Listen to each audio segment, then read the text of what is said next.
Hello साथियों, स्वागत करते हैं आप सभी का एक बार फिर से जीएस इनकम की इस ऑनलाइन प्लेटफॉर्म पर। साथियों, जैसा कि आप सभी को पता है, हम उत्तर प्रदेश पुलिस कांस्टेबल 2026 की तैयारी में अपनी जीके जीएस की तैयारी को बेहतरीन धारदार करने के लिए लगातार क्लासेस को ले रहे हैं। पिछले 4 से 5 दिनों में हमारी क्लासेस थोड़ा डिस्टर्ब रही, क्योंकि अस्वस्थता के कारण क्लास डिस्टर्ब हो गई। और अस्वस्थता के बाद आज हम पर्यावरण पर्यावरण के बेहतरीन टॉपिक को आप लोगों के बीच में लेकर के आ रहे हैं, और यह क्लास जो है थ्योरी वाइज होने वाली है। तो चलिए बिना देर किए हुए क्लास को स्टार्ट करते हैं। सबसे पहले साथियों, हम जानेंगे कि पर्यावरण क्या है। पर्यावरण साथियों दो शब्दों से मिलकर बना हुआ है, परिधन आवरण से। जहाँ परि का मतलब होता है चारों और आवरण का मतलब होता है घेरना, अर्थात जो हमारे चारों ओर घेरा बना हुआ है वही क्या है, पर्यावरण है। ठीक है ना। इन्वायरमेंट शब्द फ्रेंच भाषा के इन्वायरनर से बना है, जिसका अर्थ होता है आस पड़ोस। साथियों, अगर पर्यावरण दिवस की बात की जाए तो विश्व पर्यावरण दिवस 5 जून को मनाया जाता है। और वर्ष 2025 में अगर हम बात करें कि पर्यावरण दिवस की थीम क्या रही है, तो प्लास्टिक प्रदूषण को हराना वर्ष 2025 के पर्यावरण दिवस की क्या रही है, थीम रही है। पर्यावरण आकलन प्रभाव का सिद्धांत पहली बार यूएसए की राष्ट्रीय पर्यावरण नीति अधिनियम में पेश किया गया था। प्राकृतिक प्रक्रियाओं के तहत घरेलू कचरे के अपघटन को जैव न्यूनीकरण कहा जाता है। पर्यावरण के घटक की बात करें अगर साथियों, तो पर्यावरण के मुख्यतः दो घटक हैं। पहला घटक है जैविक घटक। जैविक घटक वह घटक है जिसके अंतर्गत सजीव आते हैं। सजीव में जैसे आपके मानव हो गए, पेड़ पौधे हो गए, पशु पक्षी आदि, ये सब क्या हैं, सजीव हैं। अजैविक घटक के अंतर्गत निर्जीव आते हैं। निर्जीव में आप जो घटक मानिए वो पर्वत हो गए, पत्थर हो गए, भूमि हो गई, जल हो गई, वायु हो गया, मृदा हो गई, नमी हो गई, तापमान आदि, ये सब क्या हैं, पर्यावरण के क्या हैं, घटक हैं। ठीक है ना। अब बात करते हैं वायुमंडल की। तो वायुमंडल पृथ्वी के चारों ओर घेरे हुए वायु के विस्तृत फैलाव को क्या कहा जाता है, वायुमंडल कहा जाता है। वायुमंडल की अगर सापेक्ष आर्द्रता को बात करें तो हाइग्रोमीटर द्वारा मापा जाता है। और वायुमंडल में 5 परतें होती हैं। 5 परतें, ये पहली परत होती है क्षोभ मंडल, दूसरी परत होती है समताप मंडल, तीसरी होती है मध्य मंडल, और चौथी आयन मंडल, और पांचवी और सबसे अंतिम जो मंडल होता है वह होता है वायुमंडल। तो चलिए इन मंडलों को एक एक करके हम पढ़ते हैं। पहला है क्षोभ मंडल। क्षोभ मंडल यह सबसे निचली परत है। गैसों का घनत्व यहाँ सबसे अधिक होता है। नीचे से ऊपर की ओर जाने पर, नीचे से ऊपर की ओर अगर आप जाते हैं तो तापमान घटता है। तापमान क्या होगा, टेम्परेचर घटेगा। और नाइट्रोजन गैस की यहाँ क्या होती है, अधिकता होती है। औसत ऊंचाई की अगर हम बात करें तो औसत ऊंचाई 12 किलोमीटर, और ध्रुवों पर इसकी ऊंचाई 8 किलोमीटर। और अगर हम बात करें विषुवत रेखा पर, अर्थात विषुव पर इसकी जो ऊंचाई होती है वह 18 किलोमीटर तक की होती है। समताप मंडल की बात करें तो समताप मंडल की ऊंचाई 50 किलोमीटर तक फैली हुई है, और यह ओजोन परत पर इसी मंडल में स्थित है। ओजोन परत क्या है, समताप मंडल में स्थित है। तापमान यहाँ पर लगभग समान रहता है। जेट विमान समताप मंडल में उड़ाए जाते हैं। मध्यमंडल की बात करें तो मध्यमंडल 70 से 75 किलोमीटर तक फैला हुआ है। 70 किलोमीटर तक जाने पर तापमान क्या होगा, घटेगा। और 70 से 75 के बीच में तापमान क्या होता है, बढ़ता है। सबसे ठंडा मंडल मध्यमंडल को कहा जाता है। यहाँ की तापमान जो अगर बात करें टेम्परेचर, तो वह -100 डिग्री सेल्सियस की होती है। उल्का पिंड, तारों का टूटना, पुच्छल तारे आदि की घटनाएं यहाँ कहाँ होती हैं, मध्यमंडल में होती हैं। चौथा है आयन मंडल। कैसे आयन में टूट जाती हैं। रेडियो संचार, दूरसंचार, सैटेलाइट आदि से जुड़ी तरंगें यहाँ परावर्तित प्रभावित होती हैं। और पांचवा मंडल है वायुमंडल। वायुमंडल की अगर हम बात करें तो गैस का घनत्व यहाँ बहुत कम होता है, और हाइड्रोजन व हीलियम गैस की क्या होती है, प्रधानता होती है। वायुमंडल में वह संक्रमण क्षेत्र जहाँ गर्म वायु और ठंडी वायु द्रव्यमान के बीच रहता है उसे अधिविष्ट वाताग्र कहते हैं। अब बात आती है ओजोन की। ओजोन क्या है, ओजोन के बारे में अब हमें पढ़ना है। चलिए पढ़ते हैं ओजोन के बारे में। ओजोन साथियों ऑक्सीजन के 3 परमाणुओं से मिलकर के बनने वाली गैस है, जो ओजोन गैस कहलाती है। और यह ग्रीक भाषा के ओजोइन शब्द से बना है। ओजोइन शब्द से बना है, जिसका अर्थ होता है सुंघना। ओजोन गैस को अगर हम प्रदर्शित करने की बात करें तो ओजोन गैस को O3 से प्रदर्शित किया जाता है, और ओजोन लेयर को रक्षा कवच के नाम से भी जाना जाता है। ओजोन के महत्व की अगर हम बात करें, ओजोन सूर्य से निकलने वाली हानिकारक पराबैंगनी किरणों से हमारी क्या करता है, रक्षा करता है। इसलिए ओजोन को पृथ्वी का सुरक्षा कवच भी कहते हैं। पराबैंगनी किरणें के कारण मानव शरीर में चर्म रोग, कैंसर, श्वास रोग, अल्सर, मोतियाबिंद जैसी बहुत सारी बीमारियां होती हैं। पराबैंगनी विकिरण ग्लोबल वार्मिंग की क्या करती है, समस्या उत्पन्न करती है। ओजोन परत का क्षरण की बात करें, ओजोन लेयर के क्षरण के लिए मुख्य रूप से क्लोरोफ्लोरोकार्बन गैस CFC गैस जिम्मेदार है। इसके अलावा कुछ गैसें हैलोइन, मिथाइल क्लोरोफॉर्म, कार्बन टेट्राक्लोराइड आदि रासायनिक पदार्थ भी जिम्मेदार हैं। CFC गैस हमारे दैनिक उपयोग के कारण उपकरण जैसे एयर कंडीशनर, फ्रिज, AC आदि से निकलती हैं। ओजोन में छिद्र भी हो चुका है भाइयों। ओजोन परत में छिद्र का पता सबसे पहले जोसेफ फोरमैन ने लगाया, और ओजोन से सबसे पतली परत जो है वह दक्षिणी ध्रुव अंटार्कटिका पर है। दक्षिणी ध्रुव अंटार्कटिका पर है। ओजोन का मापन की अगर हम बात करें तो ओजोन की मापन जो है वह डाप्सन इकाई से मापा जाता है। और ओजोन लेयर की मोटाई को बसंत ऋतु में सबसे ज़्यादा और वर्षा ऋतु में सबसे कम होती है। विश्व ओजोन दिवस मॉन्ट्रियल प्रोटोकॉल जो कि कनाडा में हुआ था 16 सितंबर को आयोजित किया गया। इसी कारण 1994 से 16 सितंबर को विश्व ओजोन दिवस के रूप में क्या किया जाता है, मनाया जाता है। अब बात आती है पारिस्थितिकी तंत्र की। पारिस्थितिकी तंत्र पर हम चर्चा करें तो पारिस्थितिकी तंत्र क्या है। पारिस्थितिकी तंत्र का शब्द जो है सबसे पहले 1935 में A.G. टांसले द्वारा प्रयोग किया गया, और जीव की प्रकृति और उसकी सस्यता, पर्यावरण के साथ कार्यात्मक इकाई का वैज्ञानिक अध्ययन परितंत्र कहलाता है। परितंत्र या पारिस्थितिकी तंत्र कहलाता है। तालाब पारिस्थितिकी तंत्र में जलभार का उल्टा पिरामिड होता है। परितंत्र के मुख्यतः दो घटक है। पहला घटक है जैविक घटक। इकोसिस्टम के सभी सजीव तत्व घटकों को जैविक घटक कहा जाता है। इसे 3 भागों में बांटा गया है। उत्पादक, पहला भाग है उत्पादक। इसके अंतर्गत वनस्पति और पौधे आते हैं। यह सब क्या है? उत्पादक है। उपभोक्ता की बात करें, जो इनको खाएं वही उपभोक्ता है। प्राथमिक उपभोक्ता गाय भैंस बकरी आदि प्राथमिक उपभोक्ता होते हैं। द्वितीयक उपभोक्ता जो गाय भैंस बकरी आदि को भी खा जाएं, यह सब क्या है? द्वितीयक उपभोक्ता है, अर्थात मांसाहारी। और तृतीयक उपभोक्ता मनुष्य कुत्ता आदि ये सब क्या है? तृतीयक उपभोक्ता है, इन्हें सर्वाहारी कहा जाता है। अब घटक की बात करेंगे तो अब घटक में कवक व जीवाणु आते हैं, इन्हें मृतजीवी की भी कहा जाता है। अजैविक घटक की बात करते हैं, इसे भौतिक घटक भी कहा जाता है, जिनमें जीवों में वृद्धि विकास की क्षमता पाई जाती है। उदाहरण के लिए आप तापमान, प्रकाश, वर्षा, आर्द्रता, गैस आदि ले सकते हैं। अब पर्यावरण से संबंधित कुछ महत्वपूर्ण सम्मेलन हैं। इन पर्यावरण से संबंधित महत्वपूर्ण सम्मेलनों को हम देखेंगे। पहला सम्मेलन है स्टॉकहोम सम्मेलन। तो स्टॉकहोम सम्मेलन जो हुआ यह 5 जून 1972 को स्टॉकहोम स्वीडन में होता है और इसमें 113 देशों ने भाग लिया। अगर इसके उद्देश्य की आपसे बात की जाए तो इसका उद्देश्य है एक ही पृथ्वी का सिद्धांत। एक ही पृथ्वी सिद्धांत का क्या किया गया? प्रतिपादन किया गया। पृथ्वी सम्मेलन, ठीक ना। दूसरा सम्मेलन है पृथ्वी सम्मेलन। ये पृथ्वी सम्मेलन वर्ष 1992 में रियो डी जेनेरियो ब्राजील में संपन्न हुआ, जिसमें 172 देशों ने भाग लिया। इस सम्मेलन में 21वीं सदी के लोगों ने 21 नियमों का महत्वपूर्ण दस्तावेज तैयार किया, जिसे एजेंडा 21 के नाम से जाना जाता है। तीसरा है सम्मेलन हेलसिंकी सम्मेलन। हेलसिंकी सम्मेलन 1974 में फिनलैंड में हुआ। जी हाँ, उसी फिनलैंड में हुआ जिसे हजारों झीलों का देश कहा जाता है। उसी फिनलैंड में हेलसिंकी सम्मेलन होता है, जिसका उद्देश्य होता है समुद्री पर्यावरण की रक्षा करना। और हेलसिंकी सम्मेलन कब हुआ? तो आप बताएंगे 1974 में हुआ। चौथा है लंदन सम्मेलन। लंदन सम्मेलन वर्ष 1975 में लंदन सम्मेलन हुआ, जिसका विषय समुद्री कचरे का निस्तारण था। पांचवा है वियना सम्मेलन। वियना सम्मेलन वर्ष 1985 में ऑस्ट्रेलिया में हुआ, जिसका उद्देश्य है ओजोन परत के संरक्षण के लिए रूपरेखा तैयार करना। छठवां है very very important Montreal protocol. Montreal protocol 16 सितंबर 1987 को कनाडा में आयोजित हुआ। यह ओजोन परत संरक्षण पर पहला अंतर्राष्ट्रीय समझौता है। उद्देश्य इसका क्या रहा? तो उद्देश्य चरणबद्ध तरीके से हाइड्रोफ्लोरोकार्बन के उपयोग को समाप्त करना। 16 सितंबर ओजोन लेयर संरक्षण दिवस। ओजोन क्षरण से मेलानोमिया त्वचा कैंसर होता है। सातवां है न्यूयॉर्क सम्मेलन। न्यूयॉर्क सम्मेलन सन 1997 न्यूयॉर्क में हुआ और एजेंडा 21 पर आम सहमति कराया गया। इसे रियो +5 भी कहा जाता है। आठवां है Kyoto protocol. Very very important. यह सन 1997 में जापान के क्योटो में हुआ और कार्बन उत्सर्जन पर नियंत्रण औसत 5% की कटौती का लक्ष्य लगा गया और कार्बन क्रेडिट की अवधारणा भी दी गई।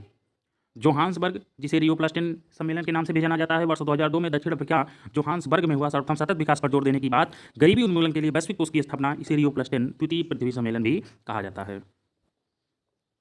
10वां है रियो +20 सम्मेलन। यह 2012 में ब्राजील में हुआ और इसका उद्देश्य ग्रीन हाउस प्रभाव को कम करना है। ग्रीन हाउस प्रभाव से वैश्विक ताप में वृद्धि हो रही है। इसके घोषणा पत्र का जो शीर्षक था वह क्या था? The future we want. Ramsar समझौता 11वां सम्मेलन है। रामसर समझौता आर्द्र भूमि संरक्षण से संबंधित है। रामसर समझौता एक अंतर्राष्ट्रीय संधि है जिसका उद्देश्य आर्द्र भूमियों और उनके संसाधनों का संरक्षण और बुद्धिमानी पूर्ण उपयोग है। वर्ष 1971 में ईरान के रामसर शहर में अपनाया गया था तथा 1975 में लागू हुआ। भारत में यह संधि अगर बात करें तो वर्ष 1982 में लागू हुई। 12वां है कार्टाजेना प्रोटोकॉल। कार्टाजेना प्रोटोकॉल 11 सितंबर 2003 से लागू हुआ और जैव सुरक्षा के लिए जैव विविधता सम्मेलन था। अब very very most important COP, conference of parties, COP 26 यह 2021 में ग्लासगो स्कॉटलैंड यूके में हुआ। इसका विषय जो रहा वह जलवायु परिवर्तन को लेकर इसका विषय रहा। नरेंद्र मोदी द्वारा पंचामृत मंत्र दिया गया और वह पंचामृत मंत्र क्या क्या था? भारत 2030 तक अपनी गैर जीवाश्म ऊर्जा क्षमता को 500 गीगावाट तक पहुंचाएगा। भारत 2030 तक अपनी 50% ऊर्जा जरूरत अक्षय गैर जीवाश्म स्रोतों से पूरी करेगा। अब से लेकर 2030 तक कुल अनुमानित कार्बन उत्सर्जन में 1 बिलियन टन की कमी करेगा। 2030 तक भारत अपनी अर्थव्यवस्था की कार्बन तीव्रता 45% से भी कम करेगा और वर्ष 2070 तक भारत नेट जीरो का लक्ष्य हासिल करेगा।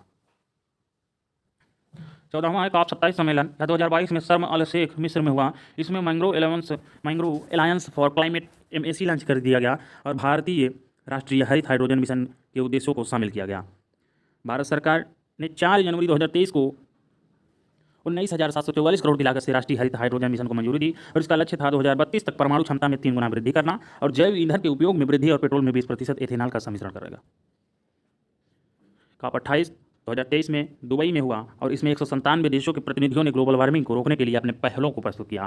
कॉप 29 बाकू अजरबैजान में 2024 में हुआ, अधिक लचीला और नया संघ दुनिया बनाना इसका उद्देश्य था। कॉप 30 यह 2025 ब्राजील में हुआ। कॉप की प्रथम बैठक बर्लिन जर्मनी में 1955 में आयोजित की गई थी और कॉप का फुल फॉर्म अगर आपसे पूछता है तो कॉन्फ्रेंस ऑफ पार्टीज बताएंगे। पर्यावरण से संबंधित कुछ महत्वपूर्ण पुरस्कार हैं, इन्हें भी देख लेते हैं। पर्यावरण संबंधित जो पहला पुरस्कार है वह राइट लाइवलीहुड पुरस्कार 1980 है, लंदन में दिया जाता है। राशि इसकी कितनी है? 20 लाख रुपया है और सामाजिक न्याय व पर्यावरण संरक्षण हेतु यह दिया जाता है। टाइलर पुरस्कार क्यों दिया जाता है? तो वर्ष 1973 में इसकी शुरुआत होती है और यूनिवर्सिटी ऑफ साउदर्न कैलिफोर्निया द्वारा यह दिया जाने वाला पुरस्कार है और यह पर्यावरण संरक्षण और विकास के हेतु दिया जाता है। गोल्डमैन पुरस्कार 1989 से दिया जाता है, पर्यावरण संरक्षण व विकास के लिए पर्यावरण कार्यकर्ता को दिया जाता है।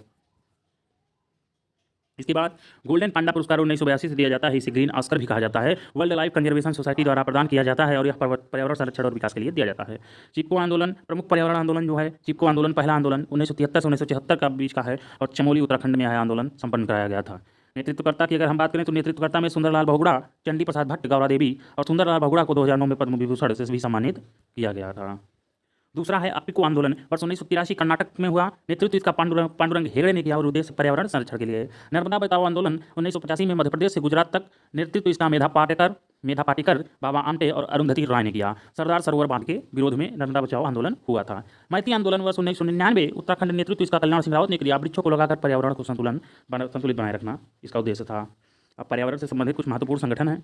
पर्यावरण से संबंधित महत्वपूर्ण संगठनों में सबसे पहला जो संगठन आता है वो है IUCN, international union for conservation of nature. इसकी स्थापना 5 अक्टूबर 1948 फ्रांस में होती है। इसका मुख्यालय ग्लैंड, स्विट्जरलैंड में। कार्य इसका जीवों की देखभाल करना और यह 3 प्रकार के पत्र जारी करता है, रेड, पिंक और ग्रीन। रेड डाटा बुक में संकटापन्न विलुप्त प्रजातियों के लिए 1964 से जारी किया जाता है और ग्रीन डाटा बुक में जीवों की संख्या में वृद्धि होने पर ग्रीन डाटा बुक में उन्हें रख दिया जाता है। रेड डाटा बुक और ग्रीन डाटा बुक ये वेरी इंपॉर्टेंट है, ये किसी न किसी परीक्षा में टपकेंगे जरूर। इसके बाद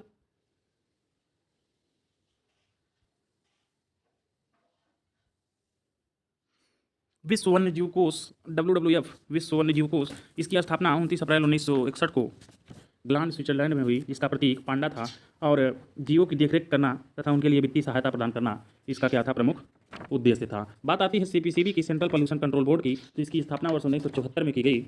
इसकी स्थापना वर्ष 1974 में की गई।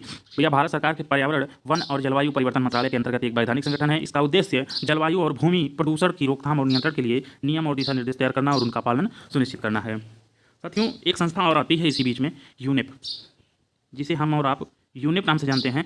यूनेप नाम से जानते हैं तो यूनेप का जो फुल फॉर्म होगा, यूनेप का जो फुल फॉर्म होगा साथियों, वह यूनाइटेड नेशन इन्वायरमेंट प्रोग्राम होता है। स्थापना की अगर हम बात करें तो स्थापना वर्ष 1972 में हुई और इसका मुख्यालय की अगर हम बात करें तो ये नौरेबी, केन्या में है। नौरेबी, केन्या में, ठीक है ना।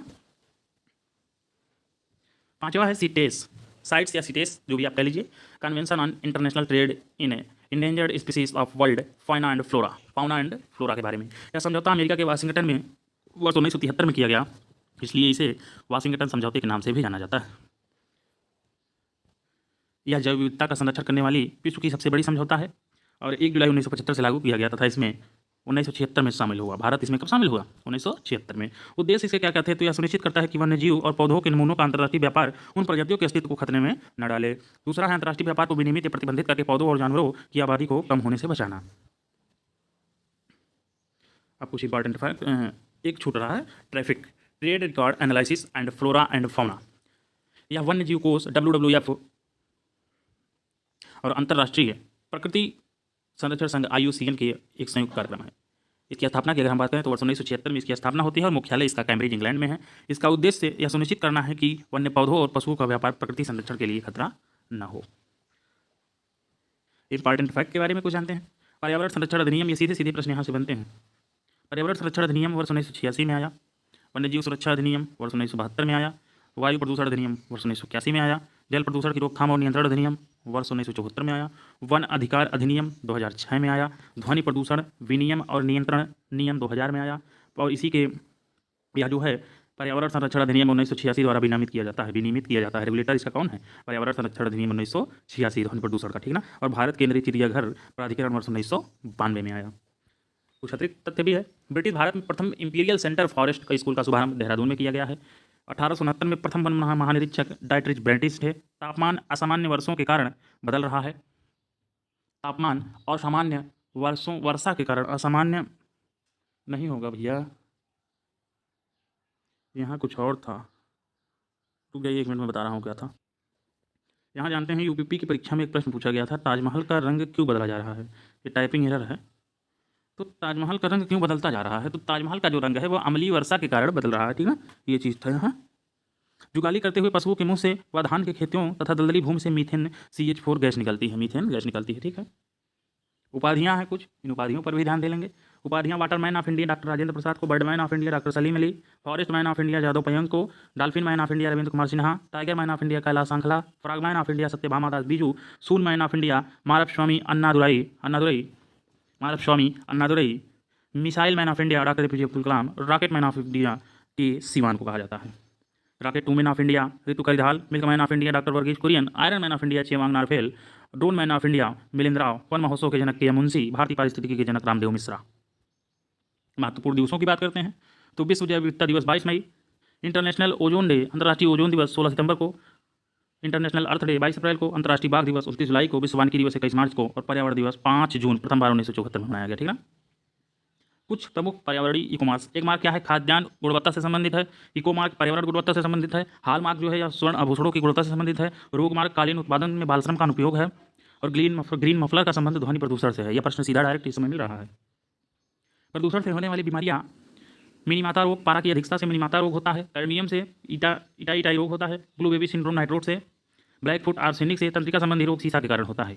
यूट्रेफिकेशन जल प्रदूषण का ही एक रूप है। मेढक, एनुरान व प्लवक को जल प्रदूषण का जैव संकेतक माना जाता है। भोपाल गैस त्रासदी।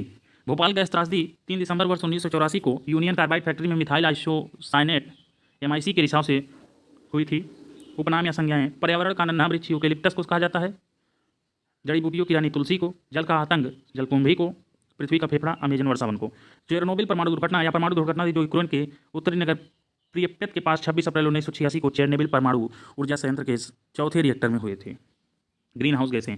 गैसें जो अवरक्त विकिरण उत्सर्जित और अवशोषित करती हैं, ग्रीन हाउस गैसें हैं। ये गैसें वायुमंडल में मौजूद होती हैं और पृथ्वी की सतह से आने वाली ऊष्मा को अवशोषित करके वातावरण को गर्म कर रखती हैं। ये गैसें पृथ्वी के तापमान को स्थिर रखने में मदद करती हैं, लेकिन इसकी अत्यधिक मात्रा ग्लोबल वार्मिंग का कारण बन सकती है। मुख्य ग्रीन हाउस गैसें carbon dioxide, methane, nitrous oxide, chlorofluorocarbon, जलवाष्प।